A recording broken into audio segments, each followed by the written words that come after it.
बोल शंकर भगवान की जय।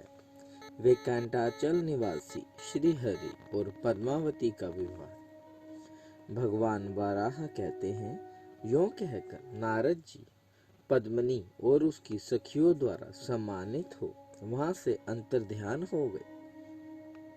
तदनंतरन सखियों ने पद्मिनी से कहा, सखी चलो वन में फूल लाने के लिए चलें। यों कहकर आकाश राज की कन्या के साथ वे सखियां वन में गई और फूलों को तोड़ती हुई इधर उधर विचरने लगी। फिर वे सब सखियां एक वनस्पति के नीचे जा बैठी।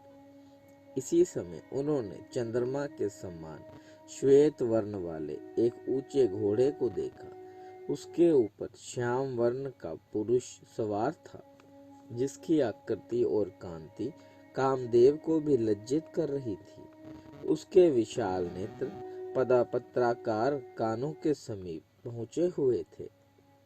उसने एक हाथ में दिव्य शांड धनुष और दूसरे में स्वर्णमय बाण धारण कर रखा था।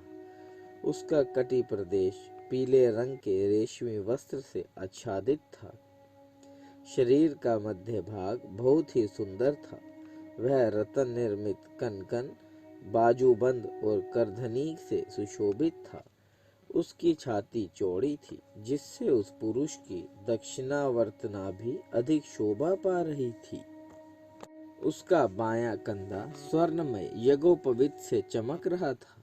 इस प्रकार उस तरुण का सुंदर रूप मन को मोह लेने वाला था। उसे देखकर वे सब स्त्रियां चकित हो उठी। वह घुड़सवार एक भेड़ियों को ढूंढता हुआ वहां फूल तोड़ने वाली स्त्रियों के समीप आया और उनसे पूछने लगा, इधर कोई भेड़िया आया है क्या? स्त्रियों ने उत्तर दिया, तुम धनुष धारण किए हमारे वन में क्यों आए हो? यहाँ के सभी मृग अवैध हैं। आकाश राज के द्वारा सुरक्षित इस वन से शीघ्र बाहर निकल जाओ। उनकी यह बात सुनकर सवार घोड़े से उतर पड़ा। उसने पूछा, तुम सब लोग कौन हो? यह कमल के समान रंग वाली परम सुंदरी कन्या कौन है? उसका यह प्रश्न सुनकर एक सखी ने उत्तर दिया, शूरवीर, ये हमारी स्वामिनी है। इनका नाम पद्मिनी है। ये आकाश राज की पुत्री है। इनका प्रादुर्भाव पृथ्वी से हुआ है। सुंदर शरीर वाले पुरुष, तुम अपना परिचय दो। तुम्हारा नाम क्या है और निवास स्थान कहाँ है? तुम किस लिए यहाँ आए हो? सखियों के इस प्रकार पूछने पर उस पुरुष ने मंद मुस्कान युक्त मुखारविंद से इस प्रकार कहा, मेरा नाम अनंत है। तपस्वी लोग रंग, रूप और नाम दोनों ही दृष्टियों से मुझे कृष्ण कहते हैं। मैं वह हूँ जिसके धनुष की समता करने वाला कोई धनुष देवताओं के पास भी नहीं है। लोग मुझे वेंकटाचल निवासी वीरपति कहते हैं। शरीर के लिए वन में आया हूँ और शिकारी करना चाहता हूँ। शिकारी बनकर वन में रहूंगा। इस वन की शोभा देखते हुए मेरी दृष्टि सुंदरी पर भी पड़ गई। क्या यह मुझे प्राप्त हो सकती है? श्री कृष्ण की यह बात सुनकर सब सखियां कुपित हो उठी। तब कृष्ण घोड़े पर चढ़कर शीघ्र ही वेंकटाचल पर चले गए। वहां अपने दिव्य निवास स्थान पर पहुंचकर वे घोड़े से उतर गए। कृष्ण के रूप में साक्षात श्री हरि ही थे। घोड़े से उतरकर उन्होंने रतनमय मंडप में प्रवेश किया और मुक्तामय मंदिर में जाकर नूतन रतनमय सिंहासन पर वे विराजमान हुए और उसी विशाल नेत्रों वाली तथा मंद मुस्कान से सुशोभित मुखारविंद वाली पद्मावती का स्मरण करने लगे। तदनंतर मध्याह्न काल में भगवान के भोग लगाने योग्य दिव्य उत्तम एवं सुगंधित अन्न तैयार करके वकुल मालिका नाम की सखी भगवान को देखने के लिए शीघ्रता पूर्वक गई और उनके चरणों में भक्ति भाव से प्रणाम करके पास ही बैठ गई। उसने देखा श्री हरि नेत्र बंद किए किसी की याद कर रहे हैं। तब उस सखी ने कहा, देव देवेश्वर उठिए, पुरुषोत्तम आपके लिए बहुत उत्तम रसोई तैयार की गई है। माधव अब भोजन के लिए पधारिए। श्री भगवान बोले, सखी प्राचीन काल की बात है। पवित्र त्रेता युग में जब मैंने रावण का वध किया था, उस समय वेदवती नाम वाली एक कन्या ने लक्ष्मी जी की सहायता की थी। लक्ष्मी राजा जनक के यहाँ पृथ्वी से उत्पन्न हो सीता के रूप में निवास करती थी। फिर मुझसे विवाह होने पर जब वे मेरे साथ वन में गई, तब एक दिन पंचवटी में मरीचि नामक राक्षस का वध करने के लिए मैं आश्रम से बाहर गया। मेरा छोटा भाई लक्ष्मण भी सीता के कहने से मेरे ही पीछे चला आया। तत्पश्चात राक्षस राज रावण सीता को हर ले जाने के लिए मेरे आश्रम के समीप आया। उस समय मेरे अग्निहोत्र ग्रह में विद्यमान अग्निदेव रावण की वैसी चेष्टा जानकर सीता को हाथ ले पाताल में चले गए और अपनी पत्नी स्वाहा की देख रेख में सीता को सौंप कर लौट आए। पूर्व काल में कल्याणमयी वेदवती को एक बार उसी राक्षस ने स्पर्श कर लिया था, जिससे दुखी होकर उसने प्रज्वलित अग्नि में अपने शरीर को त्याग दिया। उस समय उसी वेदवती को रावण का संहार करने के उद्देश्य से अग्निदेव ने सीता के समान रूप वाली बना दिया और मेरी पर्णशाला में सीता के स्थान पर उसे लाकर छोड़ दिया। रावण ने उसी का अपहरण करके लंका में ले उठा दिया। तदनंतर रावण के मारे जाने पर अग्नि परीक्षा के समय उसी वेदवती ने अग्नि में प्रवेश किया। उस समय अग्निदेव ने स्वाहा के समीप सुरक्षित जनक नंदिनी सीता रूपा लक्ष्मी को लाकर पुनः मेरे हाथ में दे दिया और इस प्रकार कहा, देव यह वेदवती सीता का परम प्रिय करने वाली है, अतः आप इसे वरदान देकर प्रसन्न करें। अग्नि की यह बात सुनकर कल्याणमयी सीता ने भी मुझसे कहा, प्रभु यह वेदवती सदा मेरा प्रिय करने वाली है, यह उच्च कोटि की भगवद करती है, अतः आप स्वयं ही इसे अंगीकार करें। तब मैंने कहा, देवी मैं कलयुग में तुम्हारे कथनानुसार कार्य करूंगा, जब तक यह देवताओं से पूजित होकर ब्रह्मलोक में निवास करे। तत्पश्चात पृथ्वी से उत्पन्न होकर आकाश राज की पुत्री होगी। सखी इस प्रकार मैंने और लक्ष्मी ने पूर्व काल में जिसे वरदान दिया था, वह सुंदरी इस समय नारायणपुर में पृथ्वी से प्रकट हुई है। वह लक्ष्मी के समान ही सद्गुणवती है, उसके नेत्र कमल के समान परम सुंदर हैं। आज जब मैं शिकार खेलने गया था, तब वह मेरे देखने में आई थी। वह अपने ही समान सुंदरी सखियों के साथ वन में फूल तोड़ रही थी। वकुल मालिके, तुम वहां जाकर उस कन्या को देखो और यह जान लो कि वह अपने अनुपम रूप में लावण्य से इस प्रशंसा के योग्य है या नहीं। तब वकुल मालिका सखी देवादिदेव भगवान को प्रणाम करके गूंजा के दाने के समान लाल रंग वाले घोड़े पर सवार हुई और उनके बताए हुए मार्ग से चल दी। रास्ते में अनेक प्रकार के मृगों, पक्षियों तथा वृक्ष लताओं का अवलोकन करती और बार बार प्रसन्न होती हुई वह आरणी नदी के पश्चिम तट पर जा पहुंची। वह स्थान बहुतेरे वृक्षों से हरा भरा था। वहां अगस्त्येश्वर की समीप अपने लाल घोड़े से उतरकर वकुलमाला स्नान तथा जलपान करके नदी के तट पर विश्राम करने लगी। इतने में ही राजभवन से बहुत सी स्त्रियां देवताओं के समीप वहां आई। वे सब की सब पद्मावती की सखियां थीं। उन्हें देखकर वकुल मालिका उनके समीप गई और इस प्रकार बोली, सुंदरियों तुम कौन हो? तुम्हारे आभूषण और हार तो बड़े विचित्र हैं। तुम कहाँ से आई हो और इस स्थान पर तुम्हारा क्या कार्य है? उसकी बात सुनकर सखियों ने मंद मंद मुस्कुराते हुए कहा, हम आकाश राज की रनिवास में रहने वाली स्त्रियां और महाराज की पुत्री पद्मावती की सहेलियां हैं। एक दिन राजकुमारी को आगे करके हम वन में गई थी। वहां उनके लिए फूल तोड़ती हुई सब सखियां एक वृक्ष के नीचे जा बैठी। वहीं हमें एक सुंदर पुरुष का दर्शन प्राप्त हुआ। उनके श्री अंगों की कांति इंद्रनील मणि के समान श्याम थी। उनका वक्ष स्थल लक्ष्मी का निवास जान पड़ता था। मुख पर मंद मंद मुस्कान की छटा छा रही थी। दोनों भुजाएं बहुत ही सुंदर, विशाल और हष्ट पुष्ट थी। कटी प्रदेश में शुद्ध पीतांबर शोभायमान था। उन्होंने एक हाथ में स्वर्णमय धनुष और दूसरे में बाण धारण कर रखा था। मस्तक पर सोने का मुकुट चमक रहा था। वे हार और भुजबंद आदि आभूषणों से विभूषित थे। उन्हें देखकर स्वर्ण सदृश गौर वर्ण वाली हमारी कमल नयनी सखी पद्मावती सहसा बोल उठी, देखो देखो।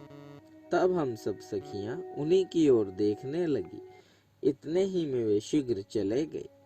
उनके चले जाने पर सखी पद्मावती मूर्छित हो गई। उसे उसी अवस्था में हम लोग राजभवन में ले गए। पुत्री की ऐसी अवस्था देखकर महाराज ने ज्योतिषी से कहा, विप्रवर, मेरी पुत्री की ग्रह दशा का फल बताइए। तब बृहस्पति के समान विद्वान ब्राह्मण ने मन ही मन ग्रहों को विचार कर कहा, नृप श्रेष्ठ, कोई उत्तम पुरुष आपकी कन्या के समीप आया था। उसी ही को देखकर राजकुमारी मूर्छित हुई है। उसी के साथ पद्मावती का विवाह संबंध होगा। राजा से ऐसा कहकर ज्योतिषी जी अपने घर चले गए। तब आकाश राज ने वैदिक ब्राह्मणों को बुलाकर आदर पूर्वक कहा, ब्राह्मणों, आप लोग देव मंदिर में जाकर वेद मंत्रों के साथ शंकर जी का महाअभिषेक कीजिए। उनको ऐसा आदेश देकर महाराज ने हमें बुलाया और इस प्रकार कहा, कन्याओं, तुम भगवान के महाअभिषेक की सामग्री जुटाओ। राजा की यह आज्ञा पाकर हम सब सखियां देव मंदिर में आई हैं। सुभगे, अब तुम हमें अपना परिचय दो। कहाँ से और किसके काम से यहाँ आगमन हुआ है, अथवा यहाँ से कहाँ जाने का तुम्हारा विचार है?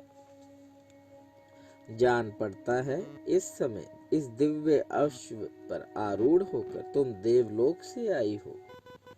सखियों के इस प्रकार पूछने पर वकुल मालिका को बड़ा हर्ष हुआ।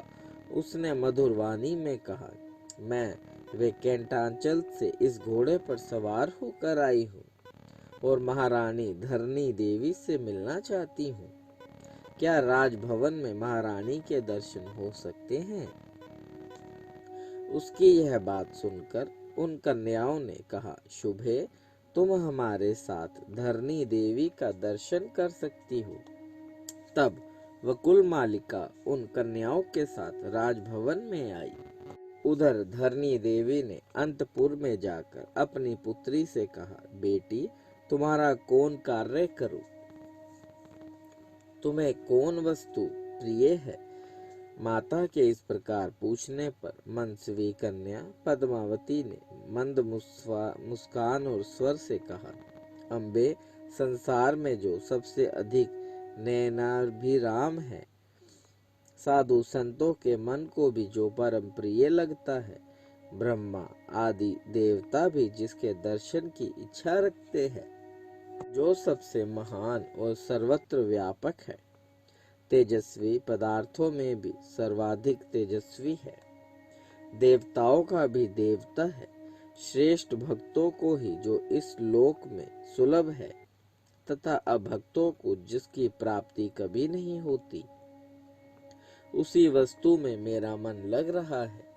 माता जी, वह भक्तों को संपूर्ण कामनाएं देने वाला है। तुम मेरे लिए उसी वस्तु की खोज कराओ। धरनी बोली, सुलोचने, उसके भक्तों का लक्षण बतलाओ जिसके लिए वह संसार में सुलभ है। पद्मावती ने कहा, उनके मनोहर और मनोरम लक्षणों का वर्णन करती हूँ, सुनो।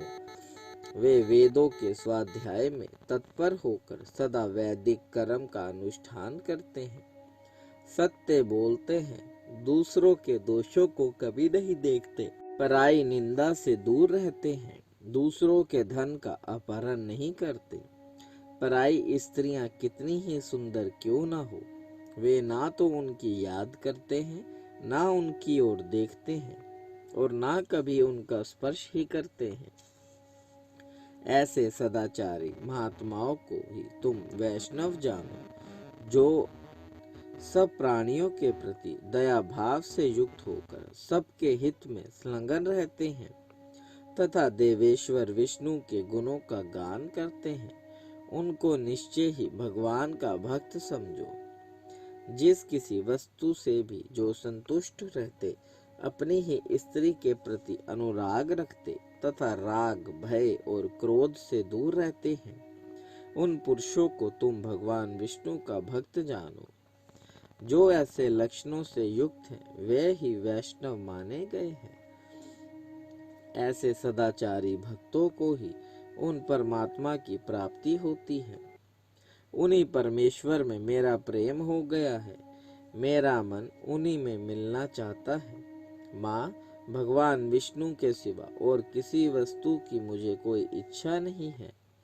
मैं श्याम सुंदर भगवान विष्णु का स्मरण करती हूँ, उन्हीं के हरि, अच्युत आदि नाम लेती हूँ और उन्हीं के सहारे जीवन धारण करती हूँ।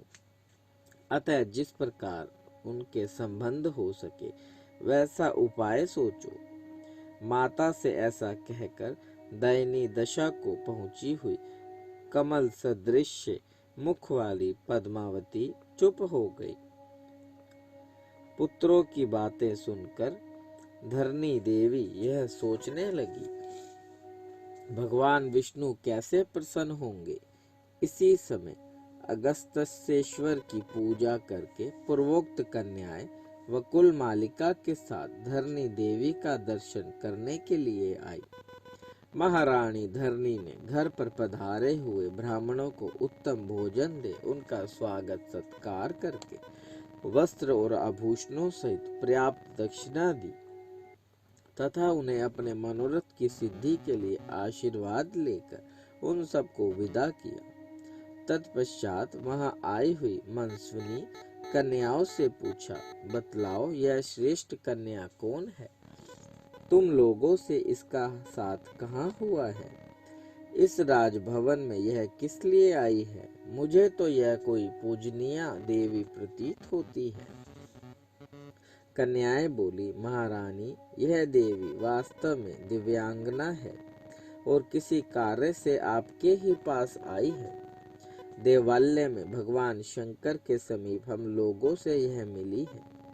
हमारे पूछने पर इसने बताया कि मैं पूजनीय महारानी से मिलने आई हूँ।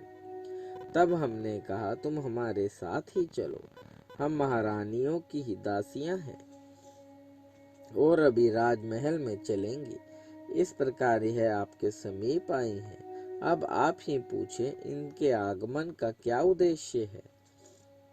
तब धरनी देवी ने कहा, तुम कहाँ से आई हो? मुझसे तुम्हें क्या काम है? सच सच बतलाओ। वकुल मालिका बोली, महारानी, मैं वेंकटाचल से आई हूँ। मेरा नाम वकुल मालिका है। हमारे स्वामी भगवान नारायण सदा श्री वेंकटाचल में निवास करते हैं। एक दिन में हंस के समान श्वेत और मन के समान वेगशाली अश्व पर सवार हो वैकुंठ गिरी के पास ही वन में शिकार खेलने के लिए गए और एक वन से दूसरे वन में विचरते हुए आरणी नदी के तट पर जा पहुंचे।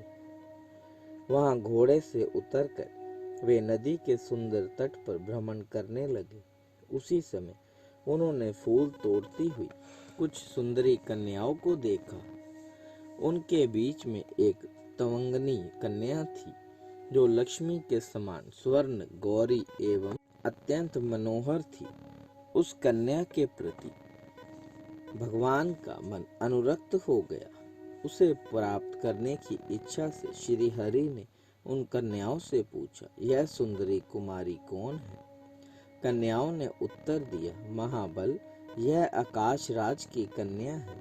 इतना सुनकर वे घोड़े पर सवार हो गए और बड़े वेग से अपने निवास स्थान वे कैंटांचल पर जा पहुँचे। वहाँ स्वामिनी पुष्करनी के किनारे अपने धाम में प्रवेश करके भगवान ने मुझे बुलाया और इस प्रकार कहा, सखी वकुल मालिके, तुम आकाश राज के नगर में जाकर महाराज के अंतपुर में प्रवेश करो और महारानी धरनी से मिलकर कुशल प्रश्न पूछने के पश्चात उनकी सुंदरी पुत्री पदाल्या को मेरे लिए मांगो तथा राजा का मनोभाव जानकर शीघ्र लौट आओ। महारानी, भगवान की ऐसी आज्ञा होने पर मैं तुम्हारे महल में आई हूँ। अब तुम मंत्री सहित महाराज से सलाह करके जो उचित जान पड़े वैसा करो।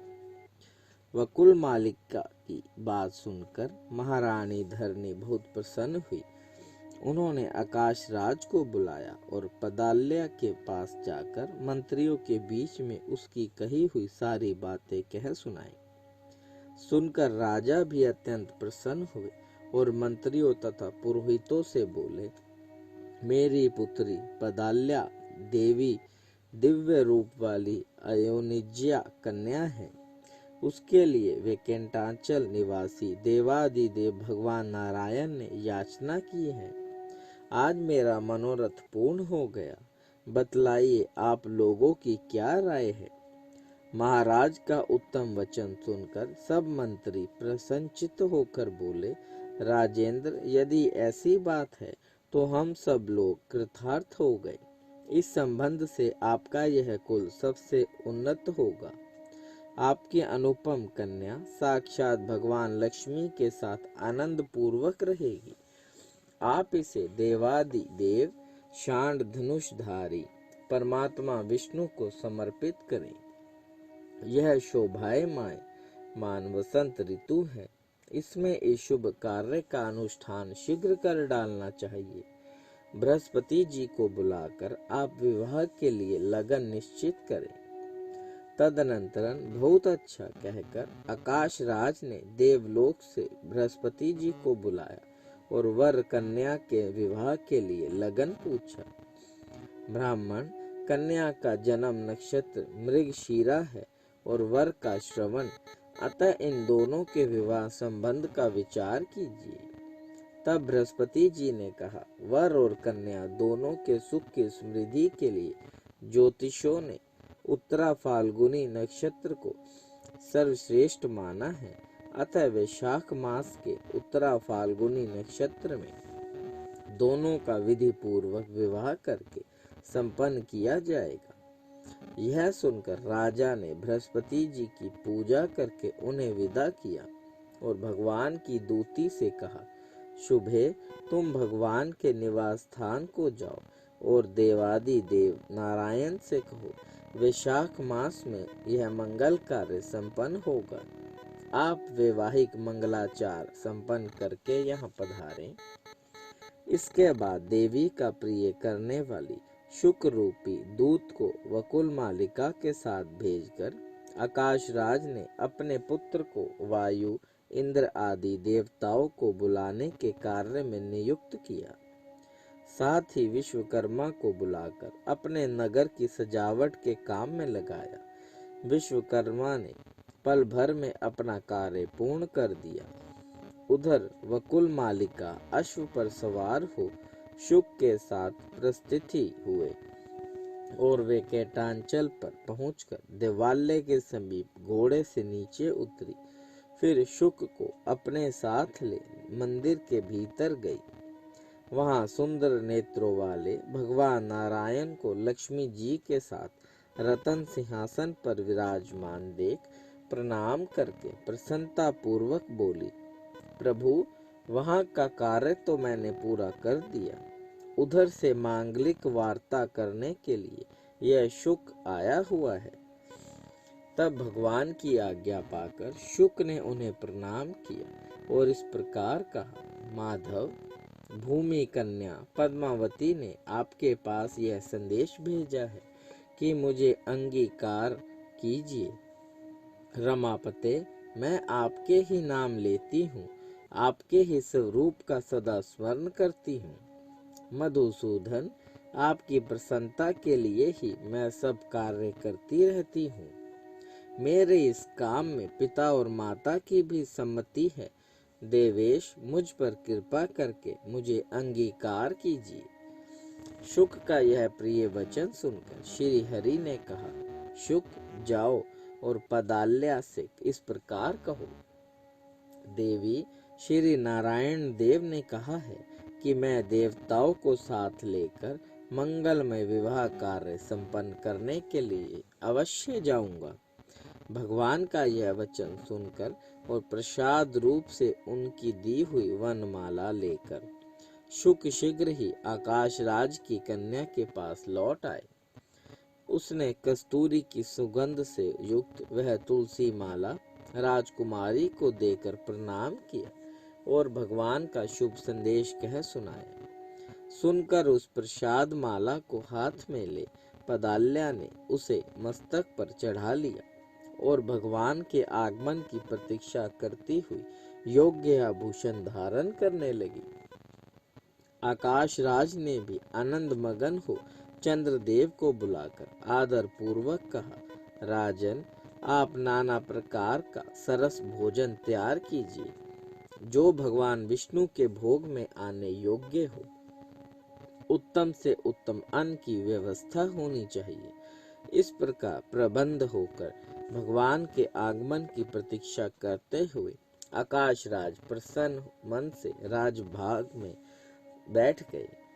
तदनंतर देवादिदेव भगवान नारायण ने भी लक्ष्मी जी को बुलाकर कहा, कल्याणी, अपनी सखियों को आज्ञा दो और वैवाहिक कार्य संपन्न करो। भगवान का यह आदेश सुनकर लक्ष्मी देवी ने सखियों को बुलाया और सबको आवश्यक कार्य करने की आज्ञा दी।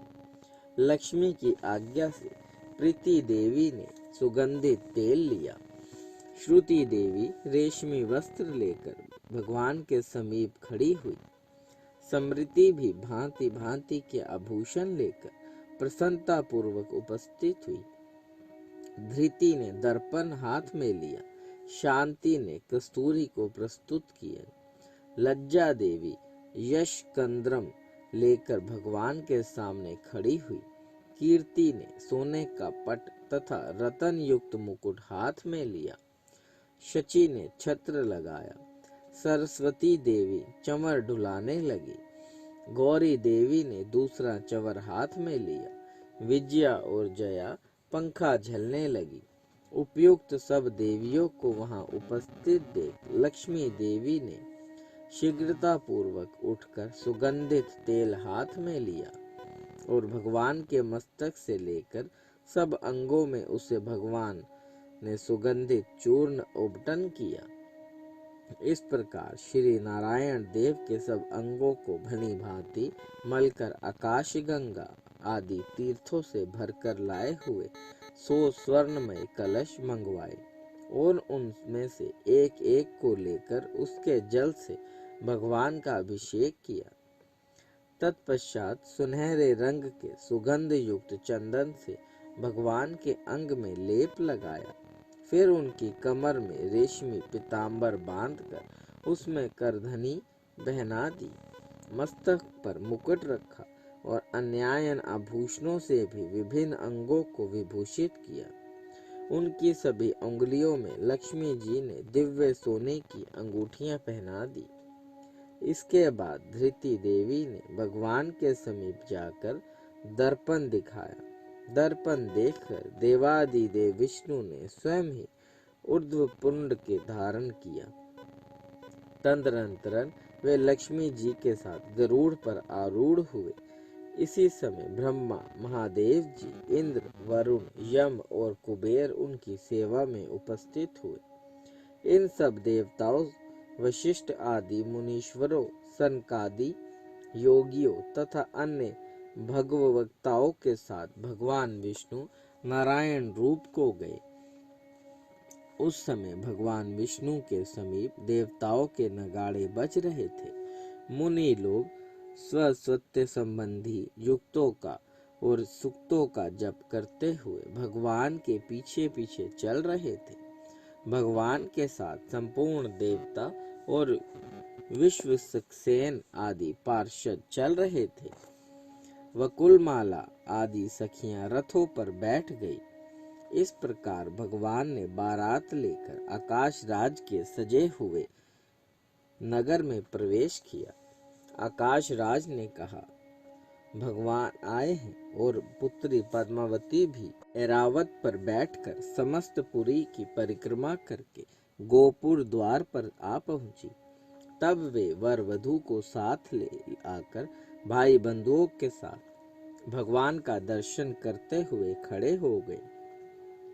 भगवान ने अपने कंठ में पड़ी हुई माला हाथ में लेकर पदाल्या के गले में डाल दी और पदाल्या ने बेला के फूलों का गजरा लेकर भगवान के कंठ में पहना दिया।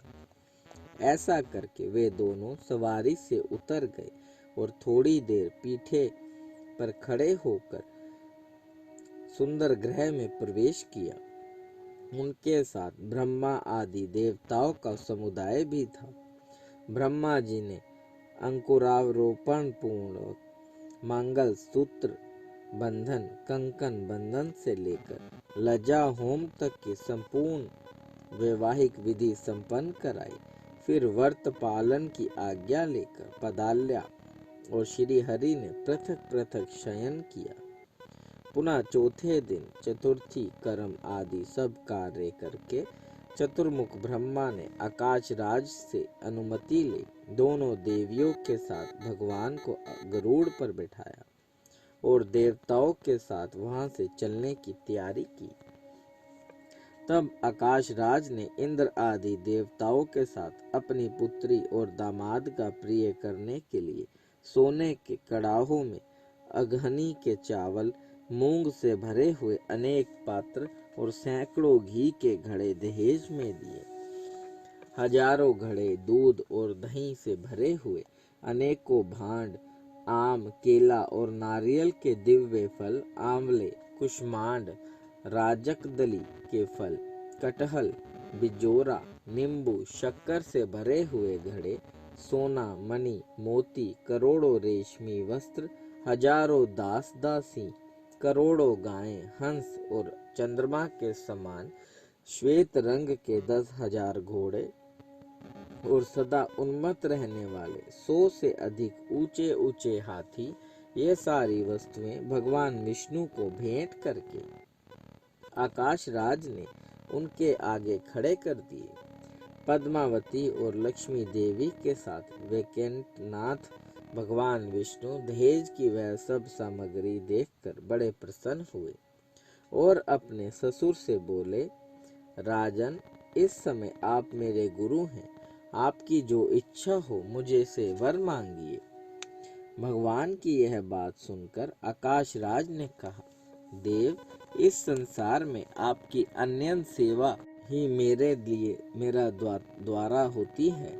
मेरा मन आपके चरणाविंदों में रमता हुआ और हमेशा आपके पास मेरी निरंतर भक्ति बनी रहे। श्री भगवान बोले, राजेंद्र, आपने जो कहा वह सब पूर्ण होगा। तत्पश्चात ब्रह्मा आदि देवताओं ने और शुक आदि मुनिगणों ने भगवान पुरुषोत्तम का स्तवन किया। फिर ब्रह्मा आदि सब देवताओं का यथा योग्य सत्कार करके श्री हरि ने उन्हें स्वर्ग लोक में जाने के लिए प्रसन्नता पूर्वक आज्ञा दे दी। उन सब के चले जाने पर भगवान नारायण स्वामी पुष्करनी के तट पर लक्ष्मी देवी और पद्मावती के साथ अपने दिव्य धाम में रहने लगे। बोले शंकर भगवान की जय। देव देव महादेव करुणा निधान भक्त वत्सल्य शिव शंकर भोलेनाथ प्रसन्न होइए त्रिलोकीनाथ सदैव अपने चरणाविंदों में लगाए रखे सद्बुद्धि प्रदान करे सृष्टि के कर्ता धर्ता संहार हरता आपसे ही जीवन आपसे ही मरण महादेव बच्चा पुल्लनहार तुसी बख्शनहार त्रिलोकीनाथ कृपा दृष्टि बनाए रखे हर हर महादेव।